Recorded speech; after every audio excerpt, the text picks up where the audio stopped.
क्या क्रिएटिन लेने से हेयर लॉस होता है? दोस्तों, बहुत सारे मेल्स को ये डर रहता है कि अगर वो क्रिएटिन लेंगे तो उनके बाल झड़ने शुरू हो जाएंगे। बहुत सारे मेल्स इसी डर से क्रिएटिन लेते नहीं हैं। अगर लिया भी है तो बंद कर दिया है, या फिर ले रहे हैं तो डर डर के ले रहे हैं। तो सच्चाई क्या है, इसके पीछे की लेटेस्ट रिसर्च क्या है, और आपको मैं बताऊंगा कि एविडेंस क्या कहता है, क्रिएटिन आपके बालों को नुकसान पहुंचाता है या नहीं, इस वीडियो में जानते हैं। Let's start. लड़कों को अपने बालों से ज़्यादा प्यार शायद ही किसी चीज़ से होता हो, और सारे मेल्स हेयर लॉस को लेके काफ़ी सेंसिटिव होते हैं। इसीलिए क्रिएटिन को लेके काफ़ी डर रहता है लोगों में, क्योंकि क्रिएटिन के बारे में ये कहा जाता है कि इससे बाल झड़ने लगते हैं। क्रिएटिन मेल्स में बालों को डैमेज करता है, ये डर पूरी तरह से बेबुनियाद यानी कि बेसलेस नहीं है, क्योंकि एक स्टडी हुई थी जिसमें ये देखा गया था कि जब रग्बी प्लेयर्स को क्रिएटिन दिया गया तो उनमें DHT हार्मोन्स के लेवल्स बढ़ गए। ये DHT हार्मोन क्या है और इसके लेवल्स बढ़ने पे आपके बालों को क्या खतरा हो सकता है, पहले इसके बारे में बात कर लेते हैं। तो दोस्तों, DHT या फिर डाईहाइड्रोटेस्टोस्टेरोन ये मेल सेक्स हार्मोन है जो कि बाय प्रोडक्ट है टेस्टोस्टेरोन का। बहुत सारे लोगों में फ्री टेस्टोस्टेरोन कन्वर्ट होने लगता है DHT या फिर डाईहाइड्रोटेस्टोस्टेरोन में। अब हायर लेवल्स ऑफ DHT जो है वो आपके हेयर फॉलिकल्स को डैमेज करते हैं, या आपके हेयर ग्रोथ की जो साइकिल होती है उसको अफेक्ट करते हैं, जिसकी वजह से hair thinning, hair count, hair density ये सब रिड्यूस होने लगती है और हमारे बाल झड़ने लगते हैं। And we enter into male pattern baldness या फिर मेल टाइप बॉल्डनेस, जिसमें ये देखा जाता है कि हमारे बाल पहले साइड से, उसके बाद यहाँ पे बीच से हमारे बाल गायब होना शुरू हो जाते हैं। तो DHT हार्मोन जो है वो मेन कल्प्रिट है, मेन रिस्पॉन्सिबल है मेल पैटर्न बॉल्डनेस का।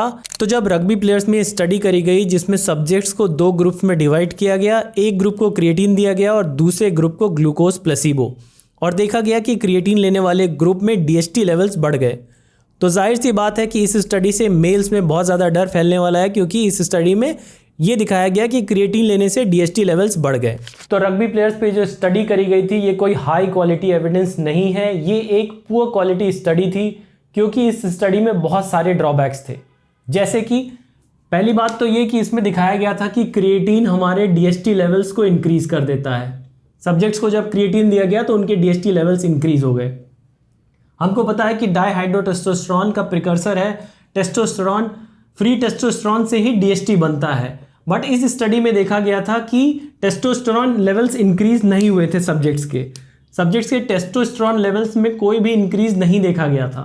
तो बिना टेस्टोस्टेरोन इंक्रीज हुए DHT लेवल्स कैसे बढ़ गए, इसके बारे में कोई एक्सप्लेनेशन नहीं दिया गया था। दूसरी बात है कि क्रिएटिन DHT को कैसे इंक्रीज कर रहा है, वो कौन सी मॉलिक्यूलर मैकेनिज्म है इसके पीछे की, उसको भी एक्सप्लेन नहीं किया गया था।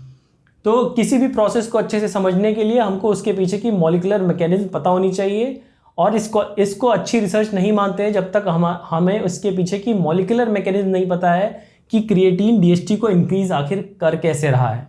तो इसके मैकेनिज्म के पीछे भी कोई भी इंफॉर्मेशन नहीं दी गई थी, तो ये भी इस स्टडी में नहीं बताया गया था। इसके अलावा तीसरी चीज़ है जो हमारा आउटकम है इस स्टडी का, वो है हेयर की हेल्थ। सिर्फ DHT बढ़ना एक प्रॉब्लम नहीं है, क्या वो DHT इंक्रीज होने पे हेयर हेल्थ भी अफेक्ट हो रही है, इसके बारे में भी कुछ इन्वेस्टिगेशन नहीं किया गया था इस स्टडी में। मतलब क्रिएटिन देने के बाद सब्जेक्ट्स की हेयर हेल्थ, जैसे कि हेयर की थिनिंग, हेयर की डेंसिटी और हेयर काउंट, ये कुछ पैरामीटर्स हैं जो आपकी हेयर हेल्थ को डिटरमाइन करते हैं।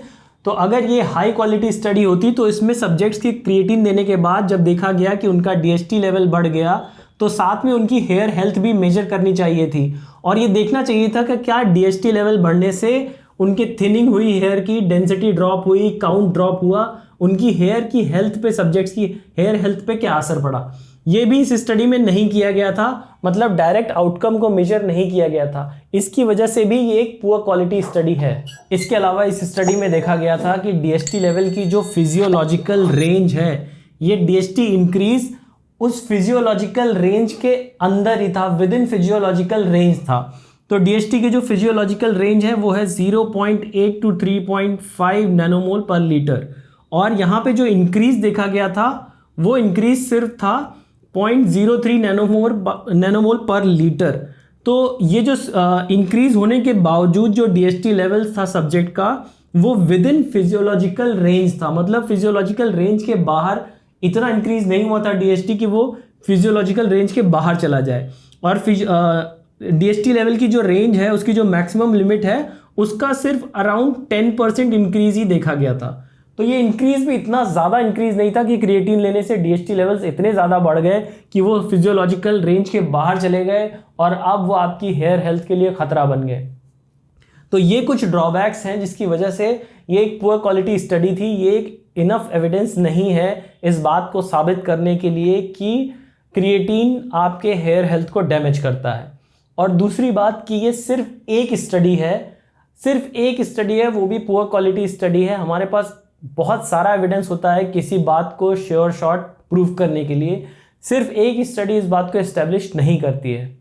अब तक हमारे पास कोई भी डायरेक्ट स्टडी नहीं थी जिसमें क्रिएटिन और हेयर हेल्थ को डायरेक्ट मेजर किया गया हो, कोई डायरेक्ट स्टडी नहीं थी।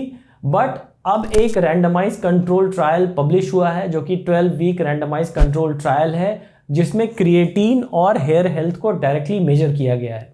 तो ये जो न्यू स्टडी है, इस रैंडमाइज कंट्रोल ट्रायल में 38 रेजिस्टेंस ट्रेंड मेन को लिया गया। तो पहली अच्छी बात तो ये है इस स्टडी के बारे में कि इसमें जो सब्जेक्ट्स हैं वो रेजिस्टेंस ट्रेनीज हैं। तो इनमें 38 रेजिस्टेंस ट्रेंड मेल्स को लिया गया और उनको 2 ग्रुप्स में डिवाइड किया गया। एक ग्रुप को 5 ग्राम क्रिएटिन पर डे दिया गया और दूसरे ग्रुप को प्लेसिबो। और स्टडी के एंड में देखा गया कि दोनों ही ग्रुप्स के टेस्टोस्टेरोन लेवल्स, डीएसटी लेवल्स में कोई भी चेंजेस नहीं हुए थे। इसके अलावा हेयर हेल्थ के पैरामीटर्स जैसे कि हेयर थिनिंग, हेयर डेंसिटी और हेयर काउंट को भी मॉनिटर किया गया और देखा गया कि इन पैरामीटर्स में भी कोई भी चेंजेस नहीं हुए थे दोनों ग्रुप्स के बीच में। तो ये एक पहला हाई क्वालिटी एविडेंस हमारे सामने आया है जिसमें देखा गया है कि क्रिएटिन ना तो हमारे डीएसटी लेवल्स को अफेक्ट करता है और ना ही हेयर हेल्थ को।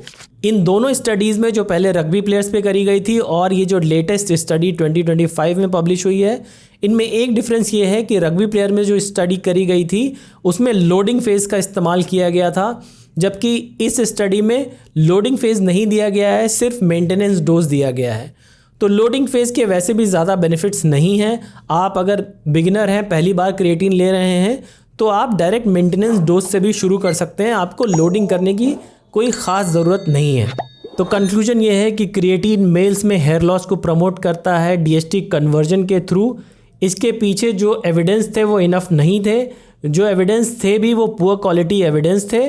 और इस नई स्टडी से ये प्रूफ हो जाता है कि क्रिएटिन हमारे बालों को नुकसान नहीं पहुंचाता है, क्रिएटिन हमारे डीएसटी लेवल्स को इंक्रीज़ नहीं करता है।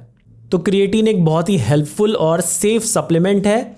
इसके बारे में मैं डिटेल में वीडियो बनाऊंगा कि आपको कौन सा क्रिएटिन लेना चाहिए, किसको क्रिएटिन लेना चाहिए, किसको नहीं लेना चाहिए और उसकी डोजिंग क्या होनी चाहिए। इसके बारे में आने वाले एपिसोड्स में डिटेल में बात करेंगे। See you in the next one.